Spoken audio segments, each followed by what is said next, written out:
Salam dostlar. Salam, Güller salam. xanımla sayt rəhbəri muasirmedia.az və mən eyni zamanda hörmətli hacımız, Hacı İlahiyyatçı alim, teleekspert. Yaxın gəlin, zəhmət olmasa yaxşı düşəsiz. Biz sözün bitdiyi an verilişindən çıxıb tələsik gəldik Expo mərkəzində 11-ci Bakı Kitab Sərgi Yarmarkasına. Bu beynəlxalq tədbir artıq 11 dəfədir ki, ölkədə keçirilir. Onu da bildirim ki, vaxtilə mən 13 dəfə Bakıda kitab bayramının təşkilatçısı olmuşam. Bilirəm necə çətin işdir. 40-dan çox ölkənin, 66-dan çox nəşriyyat və poliqrafiya müəssisəsi burada iştirak edir. Dostlar, necə fikirləşdiniz? Dəyərdimi kitab bayramına gəlməyə? Əlbəttə dəyər.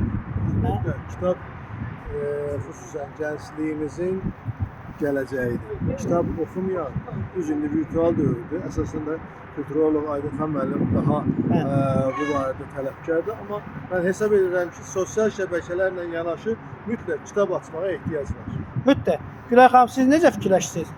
Mənim kitab elə bil anamdır da, anam.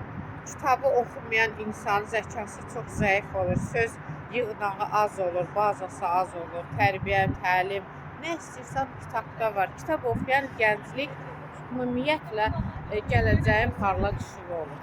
Çalışın, kitab oxuyun. Gedirik indi baxa görək beynəlxalq kitab sərgi yarmarkası bizi nə ilə təəccübləndirir. Düşünürəm ki, təəccüblənəsi çoxlu kitablar olacaq.